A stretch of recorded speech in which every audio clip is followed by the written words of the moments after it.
Hello viewers, welcome to In Conversation with series. Every week we are in conversation with business leaders, business tycoons, professionals, presidents of various chambers of commerce across the globe. Today, in this week episode, we have a very interesting and dynamic guest who's the president of imports, chambers. It's called IICC, Indian Imports Chamber of Commerce and Industry. Mr. Atul Saxena, Mr. Atul Kumar Saxena, he's joined us from Delhi. Sir, welcome for this wonderful episode of In Conversation with to discuss a lot of things with you. A warm welcome to this show. Yeah, thank you, Mr. Anand, for inviting me to your show, and I hope I will be able to justify my presence. Thank you so much. So nice of you.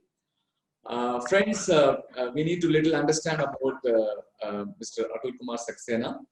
Mr. Atul Kumar Saxena is the chairman of OHM Group of companies in India.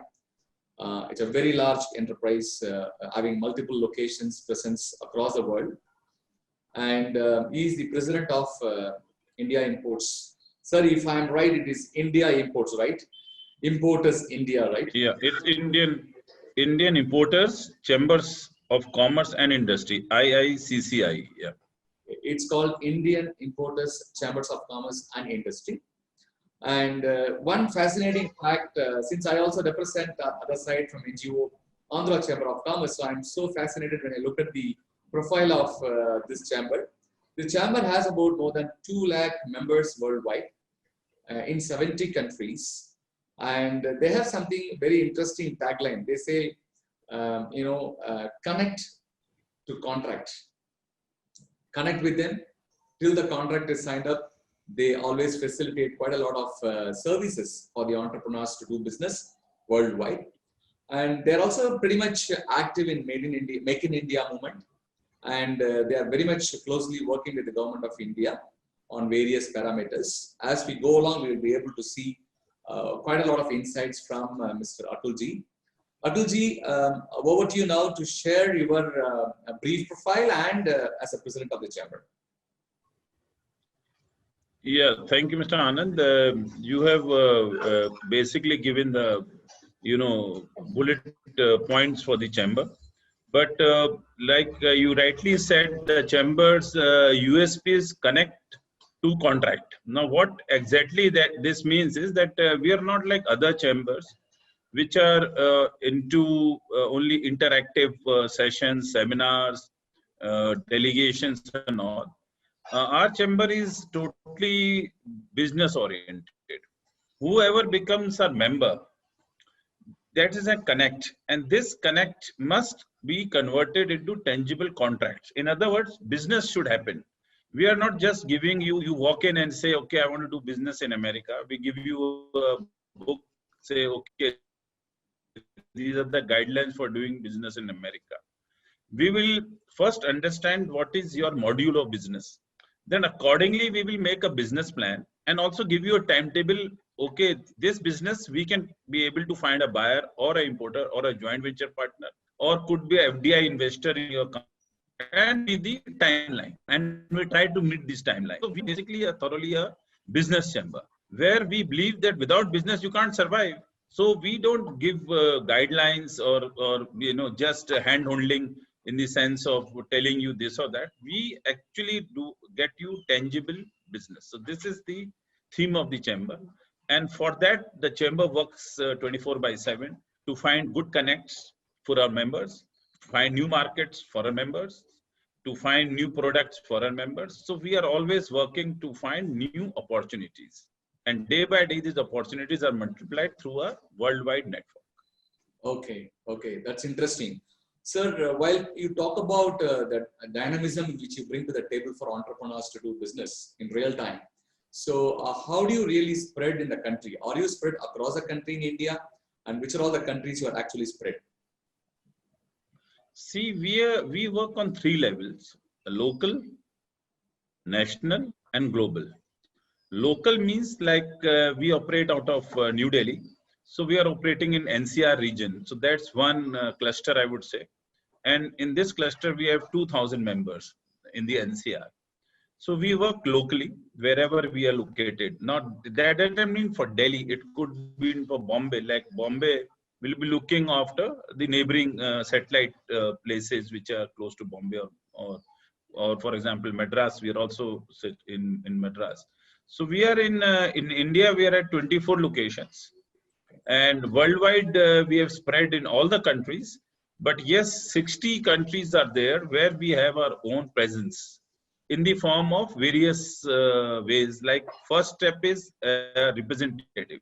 We try to find out a person, a businessman, through various channels. We ask the embassies in Delhi of, let's take case of Uganda. So we will go to the Uganda embassy and ask the ambassador, can you recommend us a person who could work and give some time to the chamber? It's for mutual advantage. Similarly, we have done screening of 60 people today are connected to us. That's stage number one. Stage number two is where we find now that now the business is growing through this country. So we tell that local gentleman that why don't you form a separate chapter in itself? Don't be a representative, you become the president of IICCI Uganda Limited or PLC or whatever. It depends on country to country. So similarly, we have our own chapters in USA, IICC USA, Russia, Vietnam, Bangladesh, Italy. So we have 17 chapters independently, one including India makes 18. So this is how our presence is on a global scale, which no other chamber globally has this sort of presence. They might be having a representative or MOUs with the local chambers, like people might sign a local chamber of Israel Chamber of Commerce, they might be having MOU. They work with MOU. We work with own chapter who are connected to us because they live in IICC India, and we are connected to all the 17, and the 17 are further having presence in the neighboring countries. So that's how the chamber is growing. That's our vision. Fantastic. So, which means any part of this country, entrepreneur who wishes to import product from abroad and want to do business with the global arena, so they can always get in touch with your chamber to avail the best of the services available. I also heard that you also started offering certificate of origin and other allied services for the members of your organization as a chamber. That's fantastic. And sir, I'd like to go on to the subject where kindly enlighten us. So how do you look at import business? There are a lot of importers are here in India. So how do you look at, since your chamber is all about Indian Importers Chamber of Commerce and Industry, so how do you look at imports business in India? I will take this question in two parts. The first part is today the chamber is it's the Chamber of Commerce and Industry. So today we are not only talking about imports, we are in the 360 degrees of business. It could be exports, joint ventures, FDI, ODI, etc. No doubt in 1985, there was the Indian Importer Association, and it metamorphosed as IICCI in 2015 after 30 years. So we have kept the name as importers because we want to have a USP on importers. Now, coming back to your question, the second part, which I said, how good is the import business? One has to go back to history and see that import phenomena is not very new in India. Earlier, we had a socialist thinking, and it was only thanks to Manmohan Singh when he became the finance minister that he opened up the economy, seeing the various challenges that time were being faced by the government that time.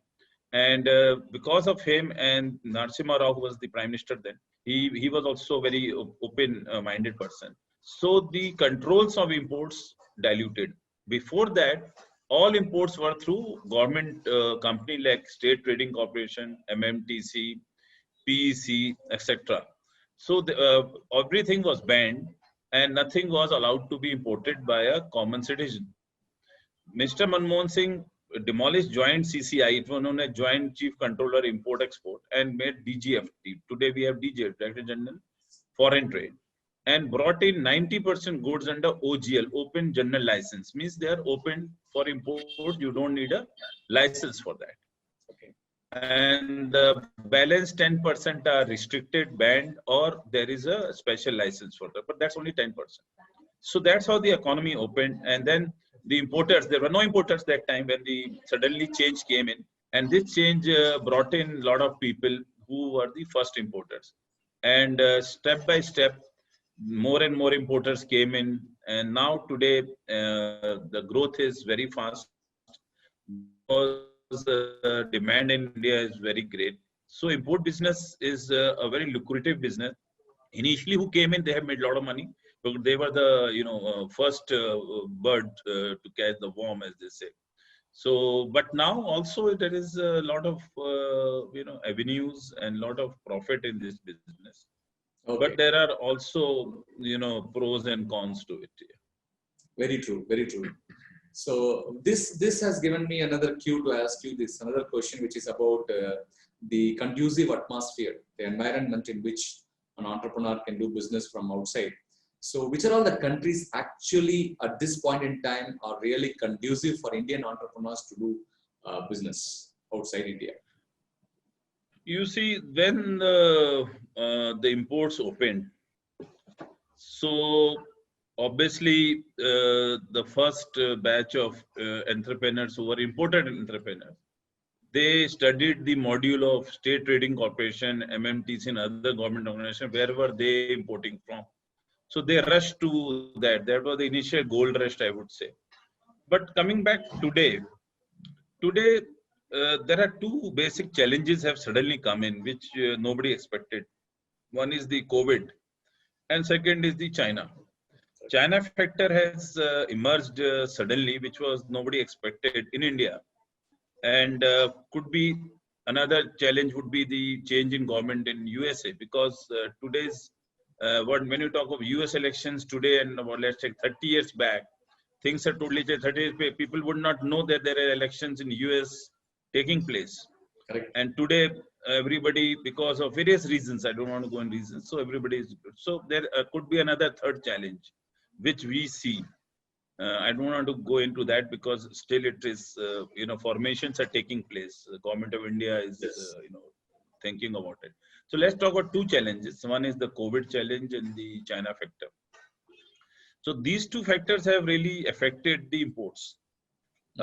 First of all, let's talk about China. See, the government has tightened import on China. Everybody speak much in newspaper media because this is a sensitive topic, but there are directions to the customs and there are directions to the finance ministry to put anti-dumping duty, non-tariff barriers on Chinese products. You will be surprised, a lot fresh fruits imports in India from China is totally banned now. We used to get apples and plums and all various fruits from the fresh fruit. This is totally closed today. So now when this is closed, there's a entrepreneur has a chance to import this from Chile. Poland has emerged as a very good importing destination for apples. Very few people know that Poland produces 14% of world apples. Production comes from Poland. And Poland never thought about India because they were exporting to Russia. Now, because the EU ban, they cannot export to Russia. And because the Chinese ban, we cannot get apples from China. The Polish exporters are very keen to enter, and already shipments have started coming. So new challenges and new changes are taking place in imports. That's what I want to say. Similarly, toys which were coming from China, now they have put very strict, non-tariff barriers on that. So this also is a very big area for new entrepreneurs or new businessmen to enter into countries like Indonesia, Malaysia, which also produces toys, but at a higher cost. But cost people are ready to pay. You see, in India, you can sell anything. And most of the time, the customer, at one or two times will say no, but third time he will buy it. So new challenges and new opportunities are emerging very fast. Similarly, for post-COVID time, there is a lot of imports of products which are used for sanitization, and of products which we never thought will be used in our houses.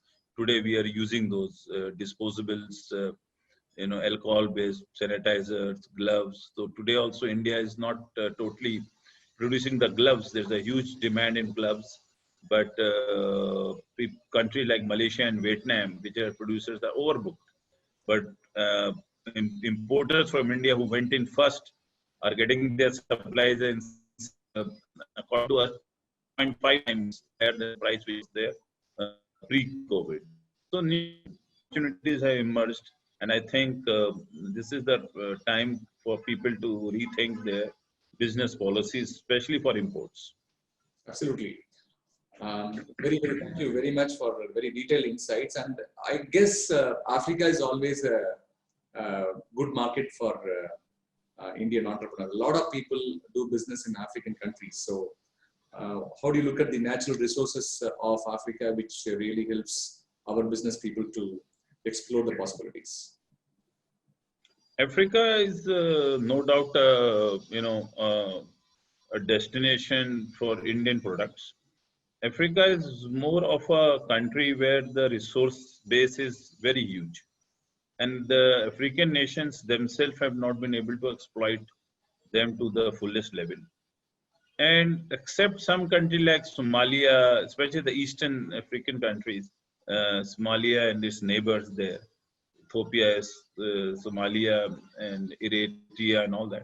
And West Africa, North Africa, and South Africa, they're very rich in resources, and their economies are, the balance of payment is very good.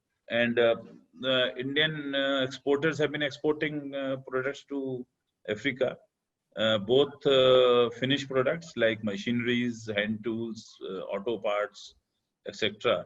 Besides that, a lot of food products are also exported to Africa, especially rice and spices, which is traditional imports from Africa. So there are a lot of scope, but if you ask me my opinion, it is better to select a country and set up your own base. Now, today's world is changing. The world is changing by digitization also. Things have changed very fast, and the way of doing business is totally changed. It is no more on telex or fax, which we have seen earlier when I started working in 1980. We used to work on telex and then the fax systems. Today things are everything on your phone, your email, etc. So way of doing business has changed, and presence is very important today. Earlier you could sit and do business. The reason is that presence will ensure that your business is secured. Because by the digitalization, frauds have increased 100 times.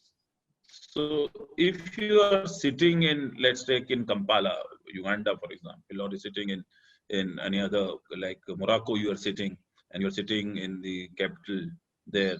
So you can, Casablanca, so you can be sure that nothing will go wrong. So this is what I feel.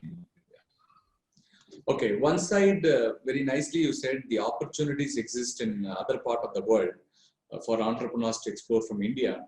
And I look at another perspective, which is, technology. Technology is actually now, as you rightly said, the US election 30 years ago, we never even know what is happening out there. But today, every home has got one software engineer out there. So all of us are connected to the WhatsApp and YouTube and keep checking. Whether it is really relevant to us or not, but we are more updated than Indian politics about US politics.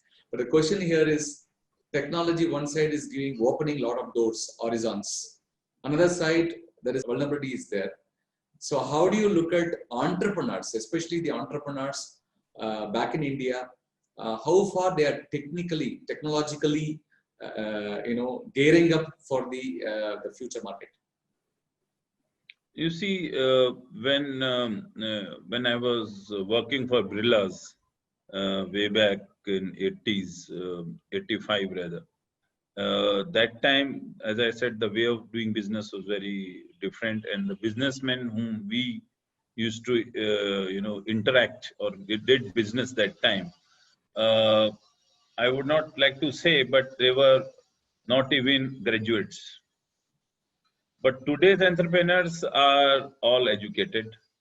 They are, cyber savvy. They know the Yes. total technology.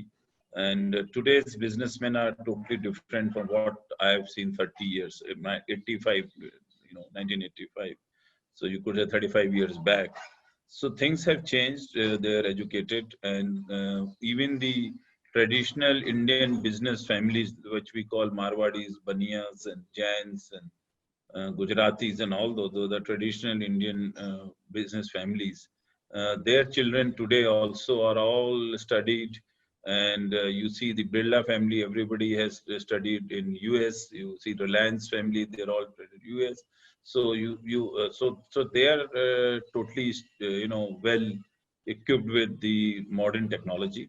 And coming down to a young entrepreneur, he also is knowing everything because he also has done his at least he's done his graduation and masters would be or MBA or somewhere. So today's businessmen, new startups and new entrepreneurs are very much technology savvy, I would say. So there Okay. is no issues on that point. Yeah. Excellent. So, sir, my next question is about the country. If you look at our country is a very large, diversified, culturally we are diversified, though it's one country. From business perspective, how do you look at Indian states, south, north, east, west? How do you look at the dynamism of Indian entrepreneurs from different parts of the country as a helicopter view?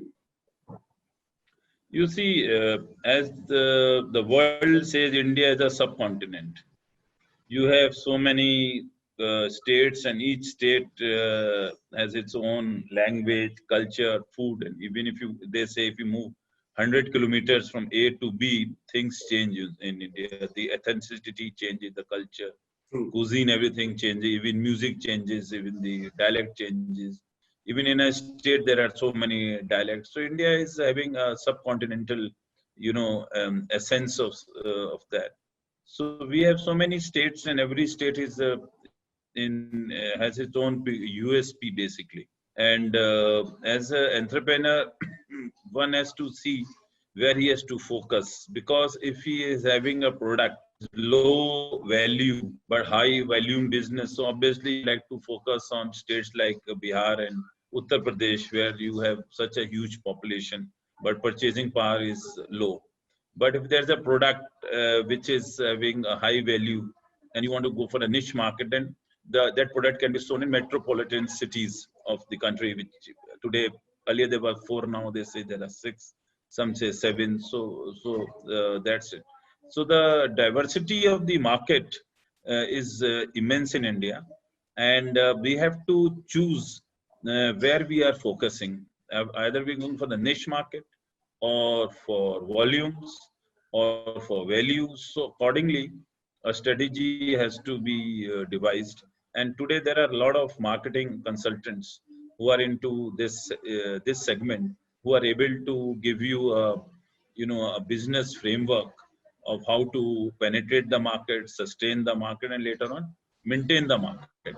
So things have changed, in the last 35 years when I was working with the Birlas and the others. That time we didn't have these research mechanisms or no data is available. Communication system, how it was. We used to book a call to talk to Lucknow or Kanpur. So the things are today things are so different. So research, I would say, is very important for a country like India. Very true. Very true. Essentially, if you look at the entire Indian continent, subcontinent, um, across all states put together, we talk about, even if you look at the MSME, since I represent MSME in one way, there are about 63 million MSMEs we say. We talk about 6.3 crores of MSME units in the country. Then it was called SMEs. These MSMEs are diversified, and not that everyone is interested to do export or import business, exim business. But even within India, as you rightly said, we have 135 crore population. Are we really geared up to handle our own market first? I'm talking from entrepreneur's perspective. So how and what way they need to empower themselves to handle the Indian market, leave alone the abroad. Yeah, you see, if you speak of the MSME sector, and there are three uniqueness in this sector. One, it is the largest employer in India. That's the uniqueness of it. That today also the MSME sector employs the largest number of people in India. So that's one good point about it. 110 Number two, there are 110 million people are employed in the MSME sector. Yeah. And number two, they're all first generation. They're not second generation, because second generation comes in, so obviously they move on to the higher level. So most of them are first generation businessmen. And number three, they are well spread all over India. So you cannot say that they are only having clusters in A, B, or C state. You will find this segment everywhere, which is surviving on its own. So this is the uniqueness of the MSME sector, and to survive, they have to depend on a lot of government support. And we as a chamber also have a lot of schemes where we help this vertical. We have a special vertical for them. So that's what I think is the main essence. But generally, all of us know that the survival proposition of MSMEs are very, very meager, because as you rightly pointed out, that everything has to be handled by themselves. I mean, they do everything by themselves, and they don't really depend, or they don't get any support even adequately enough from banks or government schemes or policies, which they are not having proper access. Or rather they are not really keen enough to really go and explore. Not everybody, but I'm saying majority of the people. So how do you look at this sector's survival? Because every MSME, if they don't survive, which means the owner is creating a debt for the family. Suppose somebody is starting with an idea or a product service, he runs it for 10 years and he gets into a debt trap. And he cannot come out of the debt trap. Either he has to sell his property if he has. If he doesn't have, his siblings will have a phenomenal negative impact when they start their career. So how do you look at this situation? You see, survival of this segment, MSME segment, is as I said, that it depends on the support they get, because they are first generation basically, and few would be second generation. And for that support, I feel, because I have seen the industrial zones in China, for example, which is a very successful module today. People speak of China, that how are they able to produce goods on a cheaper level.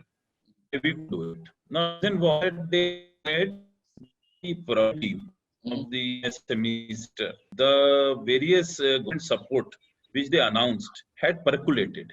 In India, we have so many schemes, even as we were speaking earlier, that people, the MSME sector don't have everybody is not even having a Udyog card, basically, Aadhaar Udyog card, what's it known as? Aadhaar, yes. And only, a few percentage is there.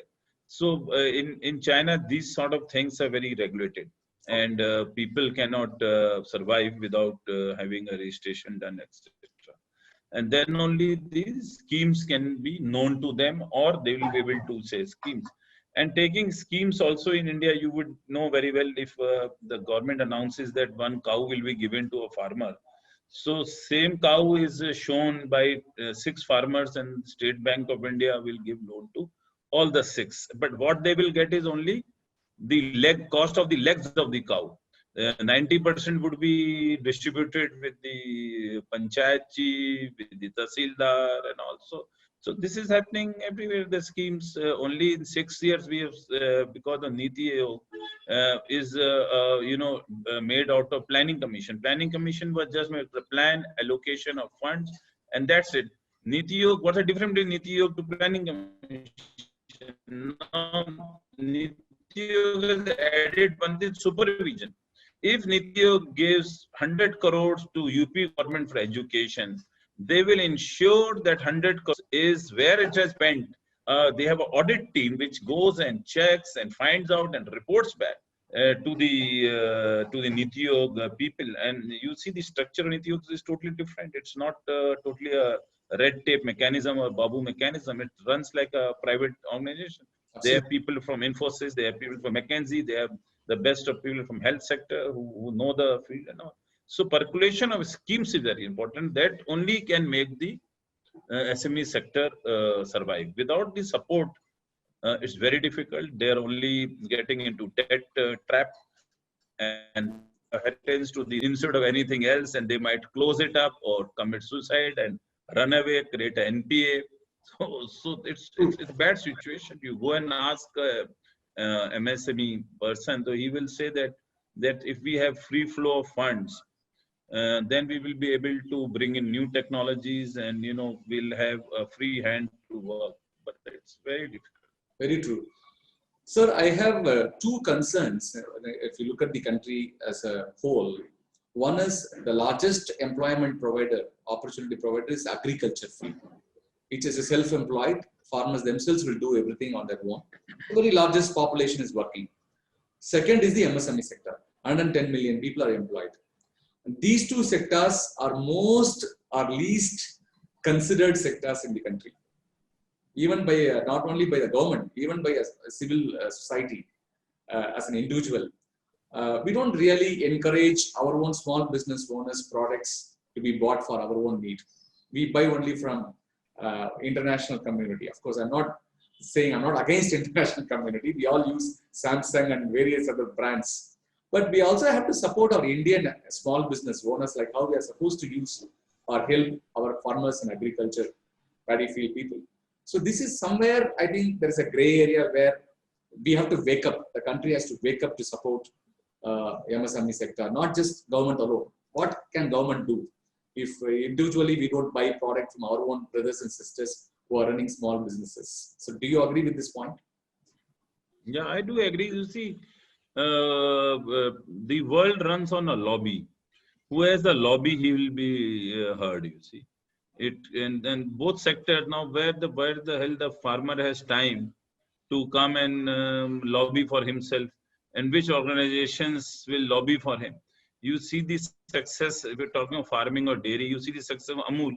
Amul was a cooperative which was formed, so it's a big lobby. Today, Amul doesn't allow, it is so strong, it doesn't allow foreign dairy manufacturers to come into India. They are not yes, all over New Zealand and Holland, Australia, the big dairy owners, they want to come into India. But Amul lobby is so strong, they wouldn't allow them to come. So without lobby, it cannot happen. So agriculturists who will lobby for them. There's nobody. Only now our prime minister brought in the agriculture reforms. Otherwise, they had to go to the same mandi or a wholesale market, in English mandi. And the mandi, there used to be a dalal who will charge them money, take the goods and give them some rupees, and also wouldn't give them that time, and they couldn't do anything. Now the farmer from Punjab can come to Delhi and sell his wheat. So this is what they are objecting. Why Haryana and Punjab are disputing, because all their power has gone, because all their cronies were there in the mandi committees, and for mandi committee they used to pay X amount of money to be in the committee. Why? Because of this reason. They to exploit the farmers. So now the opening of the farmers have come. So these reforms will bring in better pricing farmers, get per baby. True, very true. So that's why the public wouldn't say anything, because what can they say to the farmer, poor farmer? And farmer didn't have the money to come in and lobby in the Parliament of India. Amul is a case where you see the lobby is so strong, Amul lobby. You see the lobby of Areca nut, we call it Supari. Their association is so strong that they have put 150% duty of imports from Indonesia, which is cheaper. But Areca nut growers association is so strong from Kerala. They put, so where there is a lobby, there is a way. Similarly, for the MSME, you tell me who will come and lobby for them. The MSME central minister was himself not a MSME. You should have, like, for first time a foreign professional from the foreign service has been made the foreign secretary of India, foreign minister of India. So you see that earlier in the 5 years, Mr. Modi was the foreign minister of India. He, Sushma ji or N.K. Singh and all, Mr. Modi was only running here or there. 40 countries he visited in last 5 years. But now Yes. who's a professional. So for a ministry like MSME, you should have an industry sitting there, especially from the MSME sector. I wouldn't say that you make Mr. Mukesh Ambani minister, that he will minister there. You should have a MSME minister who understands what is the pain of the MSME. Absolutely. Absolutely. You said it. So you had in cricket board, you had people who have never played cricket. So but all politics, who had paid the money would be in the cricket. One journalist was there, I don't know name him, he became the member of the Sheikh Abdullah has never caught a bat, he was there. I mean, these things are finished now. The professionals are coming. Sachin Tendulkar is there today. So things are changing now, you see. So who would hear? I would recommend that there should be totally in every state, wherever the minister of MSME, he should be from the MSE sector. True. He should have been able to run a sector. He should be, then he will know, he will hear. You see, you had a president who was from the space background, Dr. Kalam. So that time when he was the president, you can ask the ISRO people and all how they had in this, because he knew the pain of the scientists, he knew the pain of the laboratories with bad equipment, etc. I don't want to go in detail. You can ask the ISRO people and all. When he was there for 5 years, he knew, and that time he was in power. So he made DRDO so strong. He brought in Pillai, Dr. Pillai, things like that, and things changed. You see, you have to have professionals who run the ministries which require professional people. You cannot have somebody like finance minister who is doesn't know any accounting system.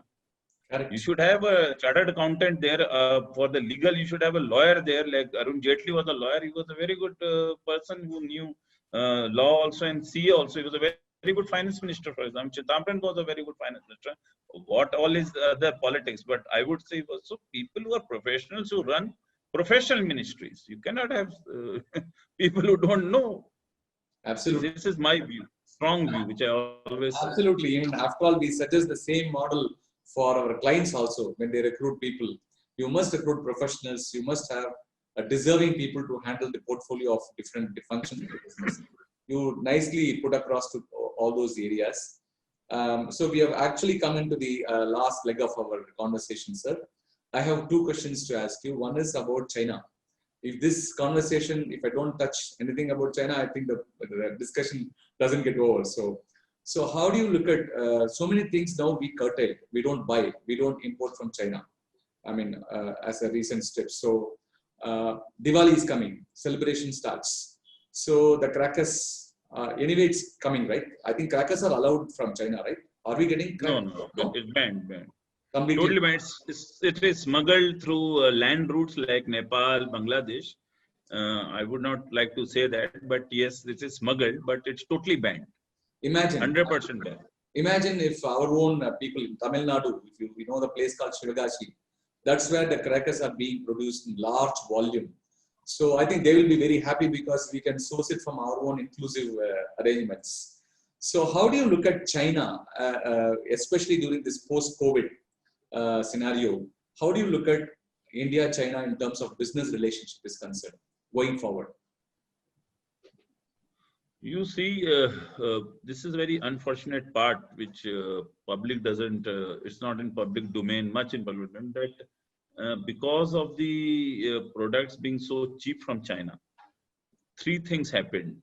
Number one, the Indian traders bought from China and through the products in the Indian market, and a lot of domestic industry just collapsed. Like for the toy industry, it collapsed.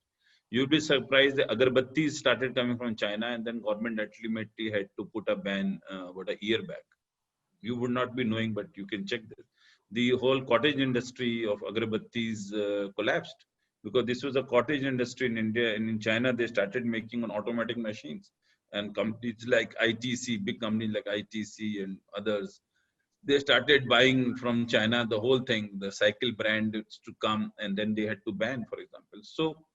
So China basically had flooded the market, and coming to a product today they are 90% on APIs, which we call active pharmaceutical ingredient, which goes into the making of our medicines like ciprofloxacin is bought in bulk and then put into capsules. Norfloxacin, ciprofloxacin, paracetamol.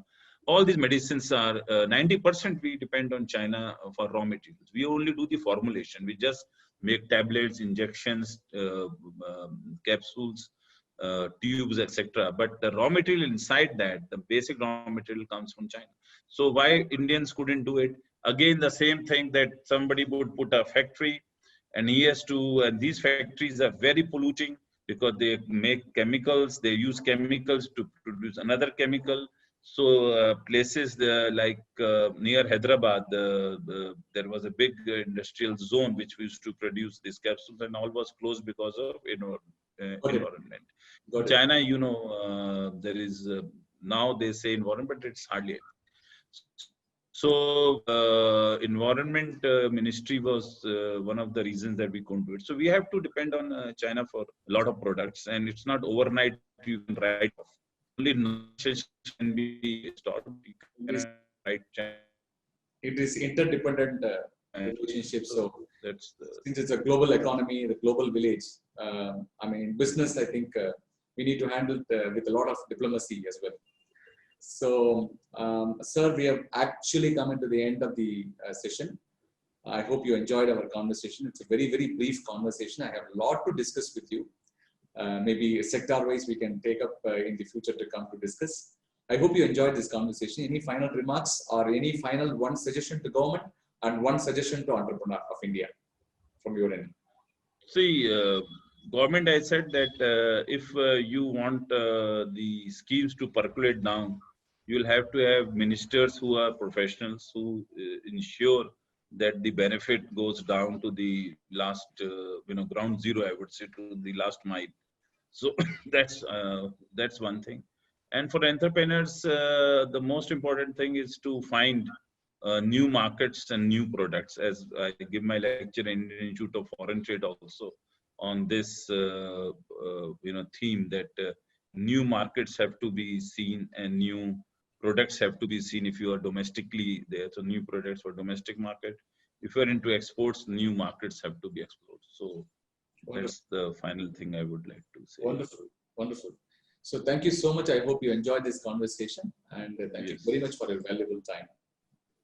Thank you, Mr. Anand. And yes, it was a great being with you, and I hope your viewers would get some input about how to do business. Absolutely. Thank you. Thank you so much, sir. Thank you so much.